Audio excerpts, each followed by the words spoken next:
Noirisme, parce qu'on doit se concentrer sur soi-même avant de se prétendre à l'universel. Oui, mais c'est quoi le noirisme? En quoi consiste-t-il?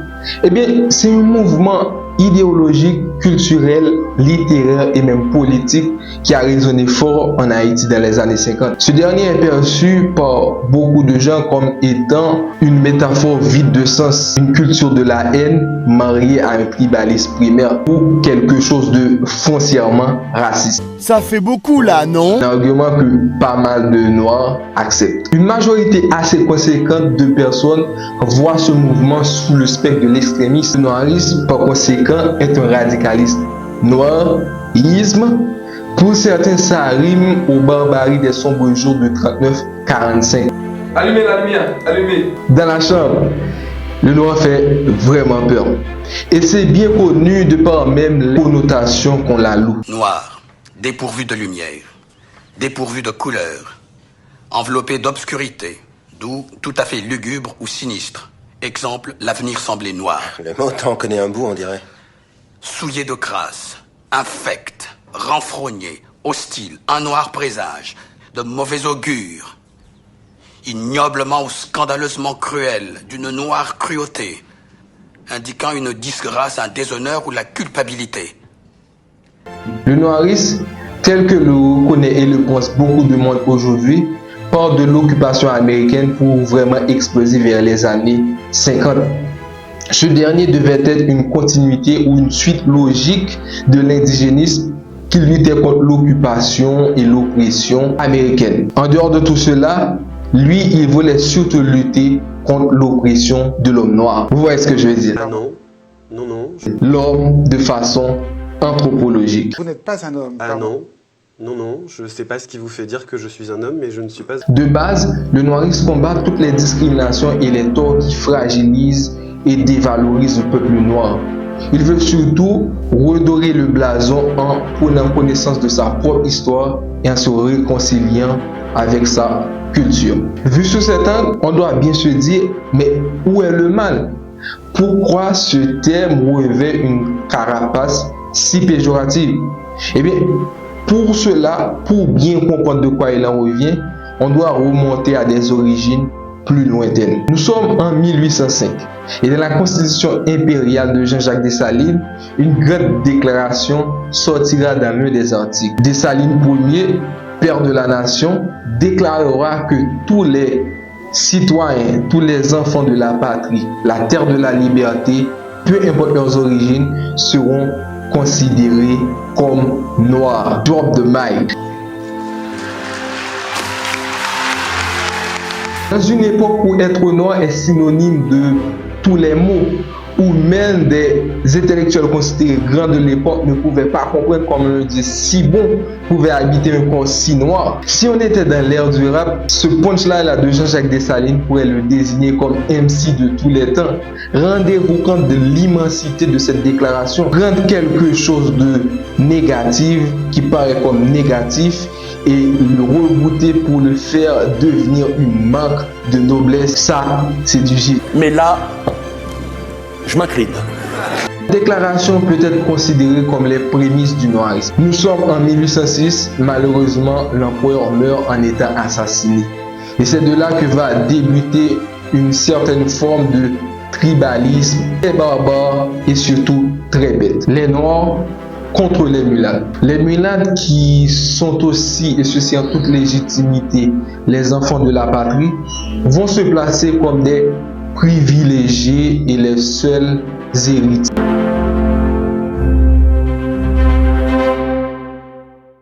Et celui qui a eu la chance d'avoir les gènes du blanc est symbole de richesse et d'esthétique, de beau et tout ce qu'il y a de positif. Garde à blanc. Voilà. Lis-le. Blanc. De la couleur de la neige vierge. Reflétant tous les rayons du spectre. Contraire de noir. Vierge intacte, immaculée, pure. Cette situation complètement injuste va laisser place à des révoltes qui vont être assurées par des gens comme Jean-Jacques Akao, qui, pour paraphraser ces termes, aura à dire dans cette citation: nègre riche, c'est Milad, Milad pauvre, c'est nègre. Le noirisme à ce stade, même s'il n'était pas nommé, n'était qu'une simple lutte des classes. 1915, en l'occurrence le 28 juillet, l'intrusion des États-Unis d'Amérique pour souiller le sol haïtien ne fait exception de personne. Il oppresse la nation toute entière et ne tient pas compte des différences farfelues entre noirs ou mulâtres. Tous sont sous le joug de l'occupation. Dans cet ouvrage, il revoit l'indigénisme à la hausse. Il pose des éléments essentiels du noirisme. Il retrace surtout l'histoire de ces noirs venus d'Afrique pour essayer de laver locaux qu'on a assignés à leur image. Ça ne vous dérange pas qu'il soit noir? Mais non. Ça ne vous dérange pas qu'il soit noir? Non. Au-dessus de tout, il prêche le soyons nous-mêmes, c'est-à-dire accepter ses traditions, accepter son patrimoine culturel et faire corps avec tout ceci. Le noirisme n'a que pour but de chanter les valeurs et l'identité qui définit le noir en tant que tel. Parce que figure-toi que personne n'a envie de se balader avec Une tronche comme quoi? Comme la mienne? Une tête de nègre? Ça te gêne d'avoir l'air de ce que tu es? Ça te gêne d'avoir l'air d'un nègre? T'as honte d'être nègre? Il prêche l'amour de soi. Surtout, il se défend contre tout matraquage envers sa personne. Jusqu'ici, on doit bien se dire, mais où est le mauvais dans tout ça? Qu'y a-t-il de mal à chercher à se valoriser et prôner l'amour de soi? Eh bien, cette tâche, ou du moins ce point noir, provient du fait que l'un des figures de proue qui s'est revendiqué noiriste est un président dictateur sanguinaire. En l'occurrence, François Duvalier. Si vous voulez, c'est vraiment l'archétype du mauvais messager avec un message plutôt bon dans l'ensemble. Bien qu'il a produit certaines œuvres, on peut le dire entre parenthèses, assez intéressantes, qui ont un PD, surtout avec la revue des griots, avec des autres hommes comme Loremi Denis et Louis Diacroix, mais quand même, en règle générale, on peut dire qu'il a plus desservi la cause plus que toute autre chose. Pour preuve, on a toutes ces années de gouvernance où il n'a vraiment rien fait pour améliorer la condition des Noirs et lutter pour qu'ils puissent avoir une meilleure condition de vie. Alors, le noirisme, une métaphore vide de sens. Si tous les massacres, les génocides, les discriminations, les oppressions faites à un groupe bien spécifique, juste pour une couleur de peau, alors oui, on peut dire cela. Le noirisme est une culture de la haine. Est-ce que essayer de se valoriser, de s'aimer, de se faire respecter, c'est haïr? Dans ces temps modernes où on prône la démocratie et les droits de l'homme à tout va, si on vous disait que des hommes et des femmes meurent en silence et subissent toute forme d'injustice du fait de leur couleur de peau, Tu mens, il ment.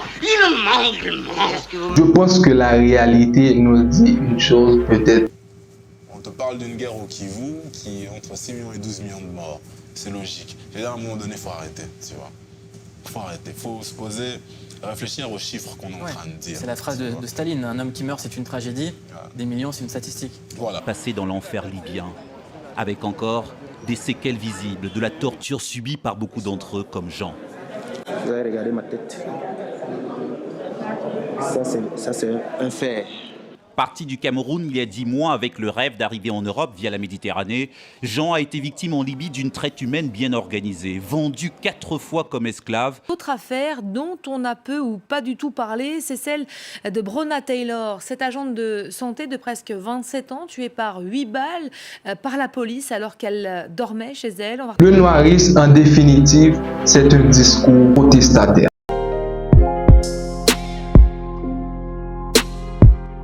C'est-à-dire que si tu es en colère, c'est que tu n'es pas capable de raisonner logiquement. Puisque, en tout cas en Occident, la colère c'est l'ennemi de la réflexion. Ça c'est un truc paternaliste, tu vois. C'est façon de dire que en gros tu es primitif. Tu ne sais pas organiser ta pensée. Ça, c'est une façon de te disqualifier. C'est une façon de disqualifier le discours. Et c'est une façon aussi de s'assurer d'un confort. C'est-à-dire, je veux bien t'entendre, mais dis-le-moi gentiment que ce soit pas inconfortable. Non, des fois, c'est un crachat dans ta gueule. Tu vois, j'ai envie d'envoyer pour que tu comprennes.